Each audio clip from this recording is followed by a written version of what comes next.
Hi guys, very warm welcome to all of you. मैं यहाँ पे डिस्कशन कर रहा हूँ एल्बर्ट कैमू की स्टोरी द फॉल का पार्ट 2। जैसा कि मैंने आपको बताया था, जो मिस्टर क्लेमेंस है वो स्ट्रेंजर को अपनी पूरी लाइफ की हिस्ट्री के बारे में बताते हैं और उनको गिल्ट था कि वो एक लड़की की जान बचा सकते थे पर वो उस लड़की की जान नहीं बचा पाए। एक चीख है जो उनको हमेशा सुनाई देती है, चलते फिरते उठते बैठते सपनों में हर जगह दिखाई देती है। और वो बताते हैं, कहते हैं कैसे मैं एक दिन समुंदर पे जा रहा था, किसी जर्नी पे जा रहा था और मैं समुंदर के डेक पे खड़ा था। शाम का टाइम था, करीबन 6-7 बजे होंगे और बारिश का सा मौसम हो रहा था। बादल ऊपर काले छाए हुए थे, हवा तेज़ चल रही थी। वो जहाज़ पे खड़े हैं, समुंदर के डेक पे खड़े हैं और समुंदर को देख रहे हैं। और कभी कभी समुंदर बहुत मिस्टीरियस होता है, बहुत खूबसूरत होता है, लेकिन कभी कभी बहुत डरावना भी होता है। तो आज उन्हें एक अजीब सा एक मिस्ट्री और डर लग रहा था समुंदर से। तो मिस्टर क्लेमेंस खड़े हुए हैं और दूर समुंदर में उनको, बीचों बीच है समुंदर के, दूर उनको एक समुंदर में ब्लैक स्पॉट दिखाई देता है। उस स्पॉट को देखते हैं और जैसे जैसे समुंदर पास जाता है, जो उनका जहाज़ है समुंदर में उस स्पॉट के पास जाता है, वो स्पॉट में से उनको एक चीख सुनाई देती है। ये वही चीख है जो उस लेडी की चीख थी एम्स्टर्डम में नहर में, जिसने खुदकुशी की थी। तो आप देखिए, वो चीख ने क्लेमेंस का पीछा नहीं छोड़ा है। वो बार बार उनका पीछा करती है, चीख उनको याद दिलाने की कोशिश करती है कि वो बचा सकते थे पर उन्होंने नहीं बचाया। वो उनके बिल्कुल सबकॉन्शियस में बैठ गई है और बार बार जो सबकॉन्शियस में है उसको एक्सटर्नली प्रोजेक्ट कर रहे हैं। तो ये मिस्टर क्लेमेंस स्ट्रेंजर को कहानी सुना रहे हैं बार में बैठे हुए। फिर वो बताते हैं मिस्टर क्लेमेंस कि एक पर्टिकुलर एज के बाद आदमी का जो फेस होता है वो उसकी ट्रू पर्सनैलिटी को रिफ्लेक्ट कर देता है, उसके ट्रू कैरेक्टर को रिफ्लेक्ट करता है। वो कहता है चेहरे को आप कम मत आंकिए, चेहरा आदमी की रियलिटी रिवील करता है अगर आप पढ़ने वाले हैं तो। कुछ केस में ऐसा हो सकता है कि आदमी अपने आप को इनोसेंट दिखाए, अपने ट्रू इंटेंशंस को छुपाने की कोशिश करे, लेकिन अगर आप समझदार हैं, अगर आप बारीकी से देखेंगे, समझने की कोशिश करेंगे, तो इंसान की ट्रू रियलिटी फेस पे आती है, होती है चेहरे पे। पर वो कहते हैं मैंने तो चार्मिंग बनने का दिखावा किया, पूरी ज़िंदगी में चार्मिंग बनना रहा। मैंने छुपाने की कोशिश करी अपने आप को, अपने चेहरे को मैंने कुछ ऐसा बनाने की कोशिश करी जो मैं नहीं था। मैंने एक झूठ की ज़िंदगी जी। पर वो कहते हैं अगर तुम समझदार हो तो तुम चेहरे से आदमी की असलियत पहचान सकते हो, क्योंकि after a certain age the face reveals the true personality and true character of man. ये क्लेमेंस बता रहे हैं, ह्यूमन नेचर की इंसाइट्स दे रहे हैं स्ट्रेंजर को। और ये पूरी कहानी आप देखेंगे फॉल, ह्यूमन नेचर की बहुत सारी डार्क इंसाइट्स हैं वो रिवील करता है। फिर ये बताते हैं रियल लव के बारे में। मिस्टर क्लेमेंस बताते हैं जो रियल लव है, खुद तो बताते हैं उनको हुआ नहीं, और वो कहते हैं रियल लव जो होता है वो बहुत रेयर होता है। हम बातें बहुत करते हैं प्यार की, हमारी पिक्चरों में प्यार दिखाया जाता है, हमारे गानों में प्यार दिखाया जाता है, हमारी पोइट्री में प्यार दिखाया जाता है, पर वो कहते हैं सिर्फ हम बातें करते हैं, है नहीं। और जो चीज़ नहीं होती उसकी बातें ज़्यादा होती हैं, ये इंसानी फितरत है। वो बोलते हैं रियल लव जो है वो बहुत रेयर है। 100 साल में कभी किसी को एक आधा बार हो गया तो हो गया, नहीं तो होता नहीं है। हम सिर्फ बातें करते हैं। और वो कहता है क्यों करते हैं हम, जो हम इतनी प्यार की हर जगह बात हो रही है, की जा रही है, क्योंकि वो कहते हैं पहली चीज़,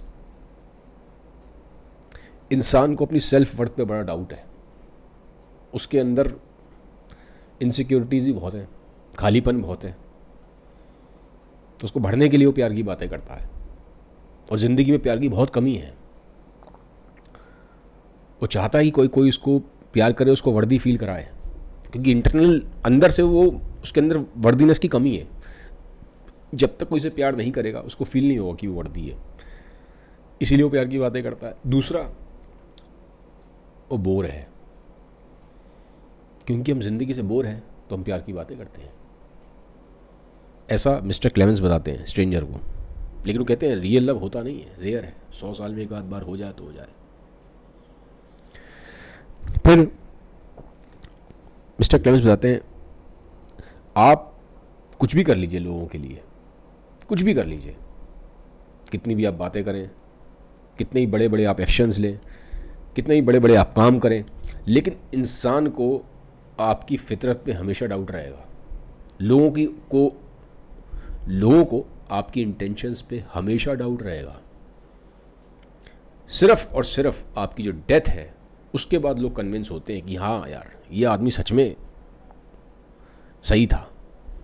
जब तक आप मर नहीं जाएंगे लोग विश्वास ही नहीं करते आपके ऊपर, चाहे आप कितने बढ़िया काम करते रहें, चाहे हम कितना भी आप उनके लिए जी जान लगा दें, लोगों को डाउट रहता है, अनसर्टेनिटी रहती है। डेथ से आपकी सर्टेनिटी उनको मिलती है कि हाँ यार ये बंदा सही में था। और ऐसा होता है। जीते जी हम महान लोगों को नहीं पूछते, ग्रेट लोगों को नहीं पूछते, लेकिन जब वो मर जाते हैं तो हम उनको याद करते हैं, फिर हम उनको रिस्पेक्ट देते हैं, फिर हम उनकी बड़ी बड़ी बातें करते हैं। तो वो ये बता रहा है। फिर वो कहता है कि ये दुनिया बड़ी अजीब है, यहाँ अगर आप सक्सेसफुल हैं और आप बहुत खुश दिख रहे हैं तो बहुत ज़रूरी है इसको आप सबके साथ शेयर करें। क्यों? नहीं तो लोग जेलस हो जाएंगे, बहुत जेलस होंगे और आपके प्रति इंटरनली बहुत हेट्रेड रखेंगे। तो अगर आप सक्सेसफुल हैं और अगर आप हैप्पी हैं तो इट्स ऑलवेज इम्पॉर्टेंट कि आप उसको डाउन प्ले करें, हम्बल दिखाएं अपने आप को बहुत और शेयर करें। अदरवाइज तो आप जेलेसी का शिकार हो रहे हैं। पर वो कहता है इसमें पैराडॉक्स है। अब पैराडॉक्स कैसे है? पैराडॉक्स ऐसे है कि अगर आप हैप्पी हैं तो आप हैप्पी बहुत तक इसलिए होते हैं कि आप बहुत ज़्यादा कंसर्न नहीं करते दूसरों के बारे में। लेकिन अगर आप बहुत ज़्यादा दूसरों के बारे में कंसर्न करने लगे, बहुत ज़्यादा दूसरों के बारे में सोचने लगे, और लाइफ में सफरिंग बहुत है, मतलब आप देखेंगे लाइफ में बहुत जगह बहुत सफरिंग है, तो आप बहुत ज़्यादा अगर दूसरों के बारे में सोचेंगे तो आप खुश रह ही नहीं पाएंगे। तो ये पैराडॉक्स है। आपको खुश भी रहना है, अगर आप खुश हैं तो आपको शेयर करना है, लेकिन अब जब दूसरों से शेयर करने आएंगे तो फिर आपको उनकी सफरिंग को, उनके कंसर्न को लेके एम्पैथाइज होना पड़ेगा, वहाँ पर आपकी हैप्पीनेस जाएगी। तो ये पैराडॉक्स बन जाता है। तो इस कॉन्फ्लिक्ट के बारे में बात कर रहा हूँ। फिर वो कहता है कि जो यूनिवर्सल ह्यूमन डिज़ायर है एक, वो है इनोसेंस की। हर आदमी चाहता है कि वो इनोसेंट प्रूव हो और लगे दुनिया को कि वो इनोसेंट है, उसकी कोई गलती नहीं है, उस पर कोई ब्लेम ना डाला जाए। और हमेशा आदमी कोशिश करता है कि जैसे ही आप उस पर ब्लेम डालेंगे वो आप पे ब्लेम डाल देगा। और कहीं ना कहीं हर आदमी अपनी लाइफ के जो गलतियाँ होती हैं, मिस्टेक्स होती हैं, उसको दूसरों पे थोपने की कोशिश करता है, क्योंकि ये यूनिवर्सल ह्यूमन डिज़ायर है कि हम अपने ऊपर ब्लेम नहीं लेते। हम अपने आप को परफेक्ट दिखाना चाहते हैं, इनोसेंट दिखाना चाहते हैं। हम ये दिखाना चाहते हैं हमेशा गलती किसी और की वजह से। हमारी लाइफ में जो भी हो रहा है हमारी गलती नहीं है, हमारी गलती नहीं है। It's always somebody else. कभी हम सहारा ले सकते हैं इस चीज़ का कि यार हमारे पास तो फ्री विल ही नहीं है, हमारी क्या गलती है, या हमारी किस्मत ही ऐसी है, हमारी क्या गलती है। तो हम गलत नहीं है। कभी हम वो रिस्पॉन्सिबिलिटी फ्री विल पे डाल सकते हैं, कभी किस्मत पे डाल सकते हैं, कभी सोसाइटी पे डाल सकते हैं, पर हम नहीं हैं। एज एन इंडिविजुअल हम इनोसेंट हैं। हम ये दिखाने की कोशिश करते हैं हर इंडिविजुअल की। वो कहता है यूनिवर्सल ह्यूमन डिज़ायर है ये। फिर वो कहता है, अब बड़ी आप देखेंगे बातें गहरी कर रहा है, बट डार्क भी है। डार्क जो ह्यूमन नेचर है उसकी तरफ रिफ्लेक्ट करता है क्लेमेंस के थ्रू। ये क्लेमेंस बातें कर रहा है स्ट्रेंजर से। फिर वो बताता है क्लेमेंस, अपने फ्रेंड्स पे बिलीव मत करना। आपके दोस्त आपसे कहेंगे कि यार मैं अगर तू मेरा सच्चा दोस्त है तो तू सिंसियर है, मुझे सच बता मेरे बारे में। पर बिलीव मत करना उनकी बातों में। जब वो ये कह रहे होते हैं तो सिर्फ वो वही सच सुनना चाहते हैं जो उनको ठीक लगे। They are not interested in truth, they are interested in beautiful lies. I repeat, आपके फ्रेंड्स जब आपसे कहते हैं कि उनको उनके बारे में सच बताओ, तो सच नहीं सुनना चाहते, वो वही सुनना चाहते हैं जो उनकी इमेज को बड़ा कर दे, जो उनको सेल्फ वैलिडेशन प्रोवाइड करे, उनको ग्रैंडियर वाली फीलिंग दे। वो वैलिडेशन चाहते हैं आपसे। तो आपको क्या करना है? आपको प्रॉमिस करना है कि मैं सच बताऊंगा, लेकिन आपको स्मार्ट प्ले करना है। यू हैव टू लाई इन अ वे कि आप वो सामने वाला आपको पकड़ना पाए आप झूठ बोल रहे हैं, ब्यूटीफुल लाइज बोल रहे हैं। तो प्रॉमिस फॉर ट्रुथ कि हाँ मैं तुम्हें सच बता रहा हूं मेरे दोस्त, लेकिन लाई योर बेस्ट। ये तरीका है। सच मत बोलने लग जाना, सच बोलोगे तो दोस्ती टूट जाएगी। बातें करते हैं सच की, सच सुन नहीं सकते हम, ये ध्यान रखना, ठीक है।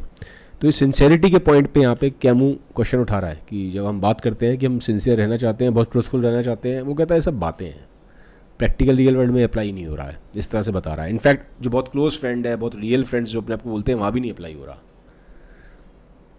ठीक है। फिर वो ग्रेटेस्ट डिज़ायर के बारे में बताता है कि हर एक इंसान की ना बड़ी ग्रेट डिज़ायर है। वो ग्रेट डिज़ायर है कन्फेशन की, कि आदमी अपने आप को जैसा वो है, जो उसकी बिल्कुल इनर रियलिटी है, जो उसकी डार्कनेस है, जो उसके अंदर छुपा हुआ है, जो भी लाइफ में उसने कभी उसको लगता है कि उसने किसी के साथ कुछ भी किसी भी तरीके से रॉन्ग किया है, गलत किया है, वो उसको कन्फेस करना चाहता है, अपने आप को पूरा उड़ेल देना चाहता है, अपने आप को पूरा वॉमिट आउट कर देना चाहता है, वेंट आउट कर देना चाहता है, ट्रांसपेरेंट होना चाहता है, हल्का होना चाहता है, एक बच्चे की तरह चाहता है कन्फेशन, ग्रेट कन्फेशन चाहता है। बट किसके साथ चाहता है, किसके सामने चाहता है? यहां कैमू कहता है not in front of a god और a priest, but in front of a very close friend और अ लवर। फिर कैमू बोल रहा है क्लेमेंस के थ्रू कि मिस्टर क्लेमेंस बता रहे हैं कि मैं बहुत एक्सेसिव प्लेयर्स में इन्वॉल्व रहा, बिकॉज वुमेनाइजर था, डिबाउचरी में था। वो कहता है लेकिन लोगों को लगता था कि मैं एक्सेसिव प्लेजर में इसलिए इन्वॉल्व रहता हूँ क्योंकि मैं चीज़ों को बहुत इंटेंसली फील करना चाहता हूँ, लेकिन ये सच नहीं है। जब आदमी एक्सेसिव प्लेजर में जाता है, एक्सेसिव हीडोनिज्म की तरफ जाता है, तो इसलिए नहीं जा रहा because he wants to feel something intensely. सच्चाई ये होती है कि वो कुछ फील ही नहीं कर रहा होता, वो कुछ फील ही नहीं कर रहा होता। आप देखेंगे और ये होता है, जब भी आप किसी चीज़ की तरफ बहुत ज़्यादा इन्वॉल्व हो जाएंगे, बहुत एक्सेसिवली चले जाएंगे, तो काइंड ऑफ एक एडिक्शन बन जाता है, ठीक है। वो यहाँ पे इसी की बात कर रहा है। तो एक टाइम के बाद उस एडिक्शन से आपको प्लेजर नहीं मिल रहा होता, वो सिर्फ आपकी एक मजबूरी बन जाती है फिर, क्योंकि आप नहीं करेंगे तो आप तड़पेंगे।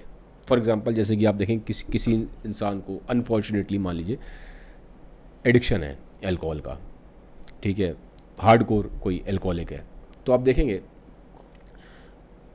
वो बहुत हद तक अल्कोहल इसलिए नहीं पी रहा होता कि उसको अच्छा लग रहा है, उसको मज़ा आ रहा है। वो अगर उसको नहीं पीता तो उसको एक तड़प मचती है, विड्रॉल सिम्टम्स आते हैं। तो उस एब्सेंस के जो पेन है, ठीक है, द पेन ऑफ एब्सेंस, उसको मिटाने के लिए फिर वो उस बिहेवियर में इन्वॉल्व हो रहा होता है। तो यहाँ पे वो यही चीज़ कहने की कोशिश कर रहा है, ठीक है। अब वो एक्सेसिव प्लेजर कुछ भी हो सकता है। अब यहाँ इसके केस में जैसे ये बार बार इसने जो बोला है डिबाउचरी, वुमेनाइजिंग, तो it is linked with sex. So he is saying कि वो बार बार इस बिहेवियर में इसलिए इन्वॉल्व हो रहा है, not because he wants to feel something very intensely, it is because he is actually not feeling anything at all. वो कुछ फील ही नहीं कर रहा, वो इतना नम और एम्प्टी हो चुका है अंदर से, वो ये बता रहा है। और वो कहता है कि उसको ऐसा महसूस होता है क्लेमेंस को कि वो एक कैदी की तरह है, अपने शरीर में ही कैद हो गया है। उसकी आत्मा से लगता है उसे कैद हो चुकी है, एक प्रिजनर की तरह, full of guilt and full of self criticism. Guilt है, सेल्फ क्रिटिसिज्म है। और वो कहता है कि चलो बाहर अब चलते हैं, इस बार से निकलते हैं, मेरा मन भर गया है शराब खाने में। स्ट्रेंजर को लेके बाहर चला जाता है, अब सड़कों पे घूम रहा है।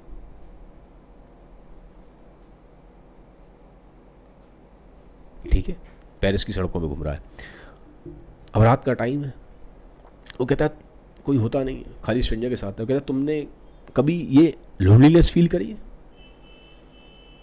एक बड़े शहर में जब आप ऐसे भटकते हैं रात को अकेले, कभी महसूस किया?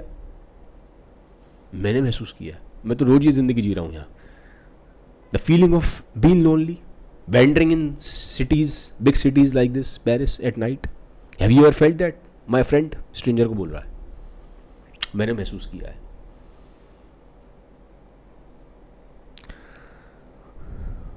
वो कहता है, अब एंड है कहानी का एंड, वो कहता है, बोलता है उसको, मेरे अंदर गिल्ट है, मैं उसको बचा सकता था, उस लेडी को बचा सकता था जिसने सुसाइड किया नहर में कूद के एम्स्टर्डम में, पर मैं नहीं बचा पाया। मैं पता नहीं, सिर्फ अपनी इमेज के चक्कर में, एक सेल्फ इमेज मेरे दिमाग में बैठी थी, या पता नहीं सेल्फिशनेस थी, क्या थी, what ever the reason, but I am culprit. मैं उसकी जान बचा सकता था, हर एक जान कीमती है, और मैं कल्प्रिट हूँ, और मुझे इस गिल्ट के साथ जीना पड़ेगा। I have to accept it. मेरे से सिन हुआ है, मेरे से गुनाह हुआ है। I could have saved her, and I have to now live with this suffering. इस गिल्ट की सफरिंग के साथ मुझे जीना पड़ेगा। यहाँ पे कहानी एंड होती है। एल्बर्ट कैमू की फॉल ह्यूमन नेचर के ऊपर काफ़ी इंसाइट्स दी हैं किताब में, इसमें डेप्थ में है। लैंग्वेज टफ है, मैं फिर बोल दूँ आपको, क्योंकि ओरिजिनली ये फ्रेंच में लिखी गई थी, इसको इंग्लिश में ट्रांसलेट करा गया है। इट्स नॉट ईजी, मुझे भी उसको समझने में परेशानी हुई। जनरली इतनी परेशानी मुझे नहीं होती बुक समझने में, बट इसको समझने में मुझे दिक्कत आई थी। बट मेरा अपना ये मानना है, इसमें काफ़ी सारी डीप इंसाइट्स है।